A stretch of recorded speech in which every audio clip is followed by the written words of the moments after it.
what I think are the third type of workers' comp benefits in New Jersey. The term I've heard many times is permanency or permanent partial of total disability. What in the world does that mean? Yes, well, people hear the word, we generally use the phrase permanent disability award in workers' compensation. And sometimes people get confused, understandably. Permanent disability does not mean that you can never work again. It doesn't mean that you are permanently restricted from working. It just means whatever that injury that you have, and sometimes people have multiple body parts that are injured, but those injuries are permanently affected. You have a permanent loss of function of that body part. And so that will affect your ability in the future, potentially for the rest of your life, but that doesn't mean that you can't return to work or can't go back to work in some fashion. Okay. And so the permanent disability benefits, which we discussed earlier, the three benefits, the medical treatment, the lost wages, and then the permanency benefits, we will get, myself will have you evaluated by one of my doctors to combat an evaluation that the insurance company used with one of their doctors, right, to assess what your permanent injury is to that body part. And so that's when we use the word permanent disability. And once we get those examinations, generally my doctor is going to have a high percentage of disability, and their doctor, the insurance company doctor, is going to have a low percentage of disability. The real number generally is somewhere in the middle there, and is a range depending on what the type of injury is, so, including such factors as, did that person have surgery? Did they not have surgery to that body part? Are they able to go back to doing that same type of job that they were doing before they were injured? So what you're saying, I think, is that in addition to the authorized medical care and coverage, in addition to the temporary disability benefits until the worker gets back to work, they're entitled to a third benefit. They're entitled to a money award for the partial permanency. Yes, and tell me about that. How do you figure that out? And that's what I said. Weighing the two doctors' examinations, Mm-hmm. our doctor and their doctor, and the factors that will determine to us the level of the permanent injury to that body part, based on, did they return to work at the same job? Are they no longer able to do that type of job anymore? They may have a heavy construction type job, and they may have had back surgery, and they can't do that heavy lifting anymore. So it doesn't mean that they're not able to work on a permanent basis. It just means that they can't do that type of job. So they will have to hopefully be able to find a different, lighter type job. And then there's other factors that occur, sometimes based on the person's age, education level, past experience and work history. They may not be able to return to any type of job at all. And that will result in total disability benefits, meaning that they can never work again. Okay, but before we get to that, here's my question. If it is a partial disability situation where the injured worker is able to go back to work but has some partial disability, I've heard this concept in workers' comp in New Jersey of the body, the whole man, the statutory arm, the statutory hand, the statutory foot, the statutory leg. What in the world is that all about? Yes, well, in New Jersey, and I know in other states it's different. In Pennsylvania, I know it's different, and sometimes we have some overlap with people that may work in both states and get injured. But in New Jersey, for the permanent disability benefits, there are charts that we use based on your injuries, whether it is an injury to the arm, which is from your shoulder down, whether it's an injury to your hand, which is from the elbow down, someone that may have an injury to their shoulder surgery, that's of the whole body, so to speak. And those injuries would include head, neck, back, shoulder type injuries, chest injuries. Someone may have a knee injury, that's considered part of the leg. How about the hip? The hip is considered the total body, the full body. So it's basically kind of anything on the torso is the whole person. Right. And the benefits go on a graduated basis, so to speak, and your lesser compensated injuries based on the chart are your toes, your fingers, then it goes to your feet and your hands, then it goes to your arm and your legs, and then the injuries that are compensated the highest in terms of money for permanent disability would be the partial total injuries, the trunk or torso of your body. Right. Now I also understand that there's a weighting in New Jersey workers' comp in terms of the severity, that under these charts that you talked about, the lesser injuries tend to get lesser, but as the injury progresses, as the percentage increases, the nature or the rate of benefits actually increases. Can you explain that? Yes. Based on the charts that we use, that the New Jersey legislature has enacted, and they've been using these charts in New Jersey workers' compensation for over 100 years now. So the system is not perfect, but it works. It does work pretty well. And the lesser injuries, you're going to get money. You're going to get some money, but you're not going to get a lot of money. As you progress higher up permanent disability, for any of the body parts, the numbers will generally, or are going to, increase. As you progress higher up in the numbers, for instance, a neck, back, shoulder surgery injury circumstance, those numbers start to exponentially increase the higher they get. And generally, the cutoff level is 30% disability. What my job is, when I have a case that is hovering that 30%, sometimes it may be just below or just above, if the circumstances warrant and dictate, I will kick, scream, and fight to try and get the injured worker above 30%, because the numbers increase dramatically when you do that. I understand there's actually a nickname for that. Yeah, it's called over the hump. Over the hump. So that's what we try and do. And likewise, while I'm fighting to get the numbers over the hump, the insurance company is fighting to keep the numbers under the hump. And sometimes there's other circumstances just besides the actual injury, their lifestyle events or lifestyle restrictions that this injury has caused. They may have lost their job. They may not be able to make that same type of money anymore. And those will be factors that the judge will consider in deciding whether the case goes over the hump or stays under the hump. Sure. Okay.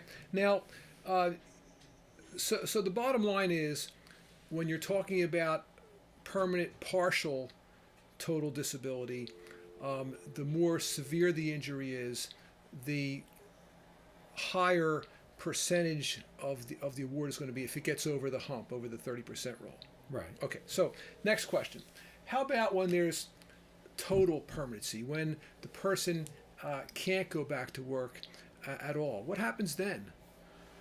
Well, what happens then is a couple of different options. Sometimes an injury, if you're totally disabled and you're not able to work in any capacity, and sometimes the injuries are so extensive and horrific that it's apparent to everyone, myself, the defense attorney, and they'll just say, yeah, after some fighting and kicking and screaming, they'll eventually realize that they'll look foolish trying to say that the person is not totally disabled.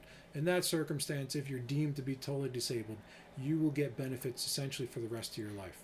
You will get medical benefits. Sometimes people can need continuing benefits, medication, follow up with doctors, with pain management doctors to prescribe the medications for the rest of their life. And the insurance company is responsible to provide that. On top of that, since you're not able to work, you will get monetary benefits for the rest of your life as well. Mm-hmm. And sometimes there are success stories where people may be determined to be totally disabled, and they may be rather young, and they don't like not doing anything. They want to be a productive member of society. Right.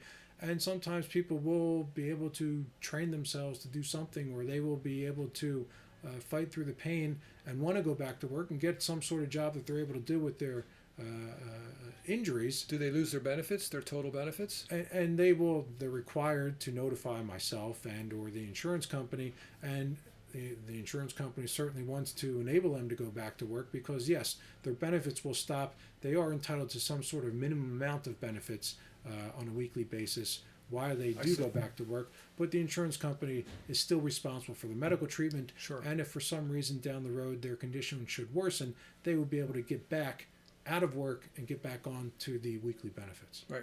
Now, I understand that obviously when it's a disputed total disability case, the insurance companies, there's a lot at stake, and they fight those cases very hard. But I understand there's also a means or a mechanism in New Jersey called the Second Injury Fund. I assume you've heard of that many times. Yes. Could you explain to our viewers what that is, what it means, and why it's a helpful tool to you as a seasoned veteran workers' comp attorney in New Jersey? Yes, well, that is involved with someone who's we argue, is totally disabled. Right. And they would have a significant injury, and the employer is disputing that they're totally disabled. And what happens is they may have a significant injury, but they may also have prior injuries as well, prior conditions. It could be from injuries from prior work-related job injury or outside of a job injury, or it could be just a personal medical condition that they may have. Right. Maybe diabetes, it may be some other circumstance. And when you combine the work-related injury in conjunction with their pre-existing injuries and or conditions, and the combination of all of those injuries and conditions prevent that person from legitimately working on a full-time basis at any sort of job, that is what I attempt to pursue to get the total disability benefits. And how that works is the second injury fund is through the state of New Jersey. Right. And so what I end up doing is we file a petition for the second injury fund benefits, and I end up having to fight with two adversaries, Right. two defense attorneys on the other side, one from the state, and their motivation is not to pay out any money, and the other one from the insurance company, and their motivation is to pay out money, but on a partial total basis, not on a total disability basis. And oftentimes those cases take a lot of time, because then I have to go back and get the prior medical records and prove why, as a combination, everything would prevent this injured worker from working at all. And oftentimes I'm successful at that, and then the injured worker gets benefits not only from the insurance company Right. for a period of time, and then when those benefits from the insurance company stop, then the second injury fund kicks in and they provide benefits for the remainder of So, their life. if I understand it correctly, if you're successful in a second injury fund application, both the workers' comp insurance company and the state of New Jersey combine to pay the total award. That's correct, yes. Okay. All right. Now, how about in situations where someone has a pre-existing injury, then gets hurt at work, but they're not totally disabled? I remember the term Abdullah credit. Why don't you explain, if you would, for our viewers, what that means? Yes, Abdullah credit is just, that's based on a case name, an individual's name. Last name was Abdullah that had a case, and there was a legal dispute, and it went up to the appellate division in the Supreme Court, and so that's how we refer to it. But what it means basically is someone may have had a bad back, an injury before this. Could have been at work, could have been outside of work. If they injured the back at work and got a prior award, and then they had a new injury to the back, and let's say as a result of the second injury to the back, they then needed surgery to their low back, they would be entitled to benefits and workers' compensation. However, the insurance company would not pay the benefits for the full rate of disability after the surgery to the back. They would get a credit for the pre-existing injury or pre-existing award or condition to the back, and they would just pay the difference from the prior condition to Right. the current condition after the low back surgery. But here's my understanding, as a practical matter, where someone has a pre-existing injury and goes to work and suffers another injury on top of that, the Abdullah credit, it pushes up the entire value of the case,